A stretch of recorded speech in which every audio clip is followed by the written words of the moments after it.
il y a deux pistes en fait matérielles qui sont proposées aussi par la diaspora dans l'idée de l'inter-échange, de façon à avoir vraiment un langage commun, partagé, qui nous permette de réaliser nos objectifs communs. Donc le réseau de la diaspora camerounaise met en place donc un annuaire des compétences de la diaspora, qui est, comme ça a été présenté en ouverture du salon, un baromètre, un annuaire, ou plutôt un référencement, pour être précis, de valeurs, de compétences qui peuvent être mises au service du développement, qui peuvent être mises au service du document stratégique pour la croissance et l'emploi. La première version a été donnée au gouvernement pour observation et contient un certain nombre de profils de compétences, un certain nombre de profils de projets qui peuvent être mis à profit. Un autre outil, toujours dans cet inter-échange, est une agence de coopération avec la diaspora qu'on est en train d'envisager, dont le déploiement se fera donc en terre camerounaise et qui faciliterait ce retour, cet aiguillage des compétences, mais aussi effectivement des investissements vers des secteurs clés de l'économie. Et le gouvernement nous aura largement facilité la tâche, effectivement, en produisant un document comme celui-ci, en faisant cet exercice d'affinage justement des attentes. Et comme ça, dans cet échange justement de façon de travailler, on arriverait, c'est notre objectif au sein de Casanet, à une cohérence de l'action. Où sont les attentes, où sont les contributions? Et je pense que c'est véritablement l'objectif que recherche la diaspora et l'attente également du gouvernement. Ok, merci Dr Frania pour cette brillante intervention. Mais dans vos propos, j'ai retenu quelque chose de très pertinent, qui est le suivant. Le document de stratégie pour la croissance et l'emploi semble ne pas être connu de la grande diaspora. Alors, je vais poser deux petites questions avant de passer, n'est-ce pas, la parole à nos chers journalistes. D'abord à M. Mbassa. Selon vous, comment est-ce que, d'après les propos du docteur Migna, c'est un document qui semble fort intéressant, n'est-ce pas, pour la diaspora. Comment est-ce qu'on pourrait procéder à sa vulgarisation auprès de la diaspora? Je dois d'abord dire que la vulgarisation, évidemment, a d'abord commencé par le Cameroun lui-même. Nous avons fait un effort extrêmement important de vulgarisation à travers non seulement des supports papier, mais également des supports informatiques qui ont été largement distribués. Je pense qu'on peut effectivement, le document est publié sur le site internet du ministère de l'économie. Il est donc accessible à toute personne qui veut en prendre connaissance. Mais je crois que ce que nous avons fait également dans le passé, ça a été de faire des missions d'explication à l'extérieur. Moi, personnellement, j'ai été à Bruxelles pour expliquer ce que c'est que le DSE.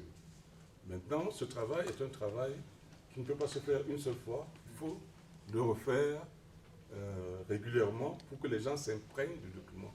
Parce qu'ils peuvent le lire et ne pas nécessairement comprendre la substantifique moelle. Alors, le docteur Inac, au niveau de l'administration, est-ce qu'il y a des pistes qui conduiraient à mieux vulgariser le DSE au niveau de la diaspora? Même comme M. Mbassa a oublié son pays de formation, il a commencé par Bruxelles, il a oublié l'Allemagne, c'est pas grave. En fait, je pense aujourd'hui, le document est, comme il a dit tantôt M. Mbassa, le document en ligne. Et nous, d'ailleurs, en venant ici, le document attendu du gouvernement reprend le DSE en 15 points. C'est un document qui a été publié par le MINEPAT, n'est-ce pas? Et le document étant assez gros, donc on le reprend en 15 points, l'essentiel. Et derrière les 15 points est accroché la matrice. Donc, par conséquent, déjà, vous pouvez faire le relais, vous, en tant que Casanet, le relais en prenant le DSE tel qu'on va vous le donner et le mettre à disposition de vos membres. Et puis renvoyer ces différents membres sur le site internet de MINEPAT. Et à partir de là, le document doit être connu. Maintenant, quand il s'agit maintenant d'échanges interactifs, peut-être que nous, au niveau du gouvernement, on prendra peut-être le soin de créer peut-être un débat en ligne, si possible, pour voir si les ministères porteurs du DSE peuvent avoir des échanges permanents avec les personnes, pour pouvoir échanger en ligne de manière permanente sur ces questions qui se posent. Ça sera peut-être la valeur ajoutée qu'on peut apporter à ce débat. Ok, pour ne pas monopoliser la parole, il faut bien que nos frères journalistes puissent passer à l'action. Et peut-être pour la petite information, n'est-ce pas, du docteur Yunak Inak, donc nous, à notre niveau, c'est-à-dire au niveau de Casanet, nous n'avons pas dormi. Nous avons aussi essayé de mettre sur pied une petite compilation que nous avons intitulée pour mieux comprendre le DSE en 10 points, que nous avons publié sur nos différents sites et également sur les sites partenaires. Voilà. Donc, chers journalistes, à vous la parole.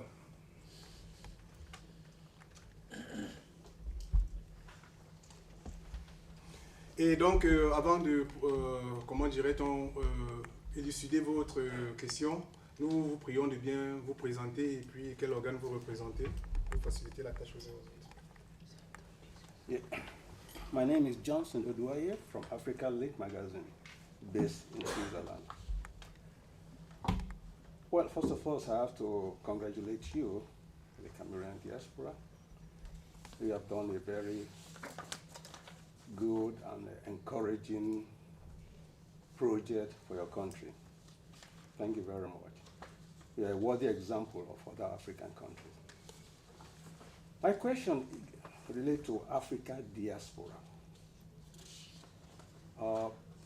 You have a focus, and if I may ask, any of you can answer it. What do you think should be the focus of Africa diaspora?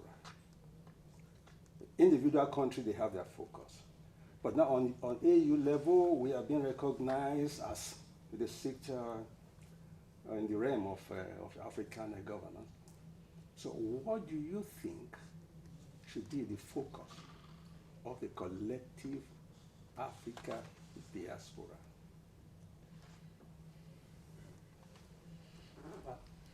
Et ce matin encore, lors de l'allocution d'ouverture que j'ai prononcée au nom de Casanet, j'ai insisté sur cette valeur africaine, au-delà des nations, au-delà des pays, au-delà des expériences, justement cette entité africaine que la diaspora également doit s'approprier, en être fière et inscrire son retour non seulement vers son pays d'origine, mais dans une perspective toute africaine. Ça, c'est la première chose. La seconde, c'est que le constat que nous, on a fait au niveau de la diaspora camerounaise et qui nous a justement orienté vers cette ouverture, c'est celui de la similarité finalement des expériences. Les diasporas ont finalement au niveau de l'Afrique des problèmes assez semblables. Voilà.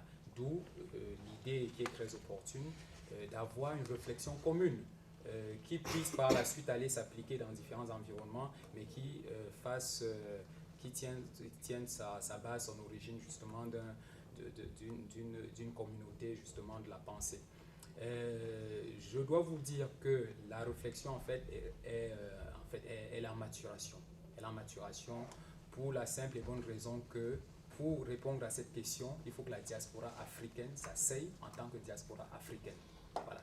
Nous, en tant que diaspora camerounaise, on peut juste vous dire, voilà, il y a une ouverture, on a invité des porteurs de projets sénégalais, il y a des porteurs de projets ghanéens qui sont venus. Le ministère de l'Intérieur sénégalais n'a malheureusement pas pu faire le déplacement, mais a participé aux travaux. On peut s'ouvrir. Et donc, le diaspora aussi, je pense, en font autant. Maintenant, il faut qu'ensemble, on s'asseye et qu'on essaye d'avoir cette orientation africaine, peut-être même panafricaine, qui puisse justement nous permettre de profiter au mieux du vivier de ressources que constitue la diaspora. Peut-être. Oui, deux mots rapidement. Parce qu'il y a Juste, je voulais dire, pour essayer de répondre à la question, le défi de l'Afrique, c'est la science et la technologie. Donc la diaspora africaine, je pense, le point commun, c'est aujourd'hui atteindre l'émergence dans le domaine des sciences et de la technologie. Et c'est que le meilleur scientifique africain, le meilleur technologue africain doit transférer cette expérience, cette compétence à ceux qui sont en Afrique pour pouvoir permettre également aux sociétés africaines, aux pays africains d'atteindre l'émergence. Nous, au Cameroun, on pense atteindre les milliards à 2035. Les pays émergents, ça veut dire qu'il nous faut des technologues, il nous faut des industries, il nous faut ce nombre de choses. Donc le capital humain, dans ces domaines, c'est pas qu'on ne veut pas des scientifiques, de philosophes, d'économistes, etc. Mais d'abord, le défi que nous avons, c'est la science et la technologie. Je crois que c'est ça l'Afrique demain.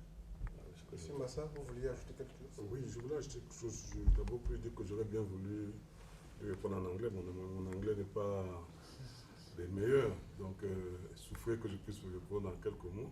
Pour dire simplement que la diaspora se positionne par rapport aux problèmes que l'Afrique a à résoudre. Les problèmes que l'Afrique a à résoudre sont connus. L'Afrique a créé une agence qui est le NEPAD, qui a fait des diagnostics et qui ne sont pas très différents de celui que nous faisons sur le Cameroun. Quand nous parlons de croissance, d'emploi, de gouvernance, vous retrouvez ça dans pratiquement tous les pays africains. Quand on dit qu'il faut faire des infrastructures, c'est l'un des axes majeurs du NEPAD. Donc je pense que la contribution de la diaspora se mesure ou doit se focaliser sur les objectifs que l'Afrique s'est définie et la diaspora doit aider l'Afrique à atteindre ces objectifs, que ce soit dans les technologies, que ce soit dans les domaines plus généraux de l'investissement productif ou l'investissement social. Voilà ce que je voulais dire. Oui, monsieur, vous voulez poser une question? Oui, justement. Émile Charles Lecoy, là je vous présente le Cameroun. Nous avons été au cœur de ces initiatives en accueillant la deuxième édition du DAVOC à Lyon. Et j'étais très surpris quand il m'avait envoyé la mouture de cette 5e édition, parce que la 4e est à Yaoundé, et la 5e c'était celle-là, on a échangé, et il m'avait dit qu'il parlerait du DCE. Bon, j'étais surpris parce que les problématiques qu'on avait développées lors des premières éditions concernaient plus ou moins la diaspora. Mais là, j'étais surpris qu'ils disent on va parler du DCE. On a échangé, et quand on a échangé, j'ai dit puisque nous avons été là, on va poursuivre l'aventure. Donc j'allais lui demander pourquoi avoir choisi la problématique du DCE. Mais il a essayé de donner quelques réponses tout à l'heure. Et je vais revenir sur le DCE lui-même. Monsieur Mbassa, je pense, il a évoqué tout à l'heure les grands chantiers en cours ou en réalisation aujourd'hui au Cameroun. Mais j'ai quand même une interrogation en sachant que le DCE, c'est, comme on dit, la croissance et l'emploi. Moi, je vais laisser la première partie qui est un document et la stratégie. Donc, ce qui concerne la croissance et l'emploi. Est-ce qu'il pourrait nous dire quel est l'état de la croissance actuelle au Cameroun? Une première chose. Concernant l'emploi, on a plus ou moins les chiffres. Et moi, je voudrais savoir, compte tenu de la conjoncture actuelle, la conjoncture économique mondiale, sachant que le Cameroun sort d'une situation avec les restrictions que le pays a connues, sorti du programme PPTE, et aujourd'hui on pense qu'on est en période de relance. Mais malheureusement, au sortir de cette situation, on se retrouve dans une situation mondiale où la crise économique, elle est là. Je voudrais savoir comment est-ce que, en se fixant un objectif de 10 ans, cela pourrait se traduire sur le terrain. Est-ce que le Cameroun aura les moyens, d'atteindre la croissance qu'elle envisage dans 10 ans? Est-ce que ce qui est dit dans ce document de stratégie pour la croissance et l'emploi pourra être atteint?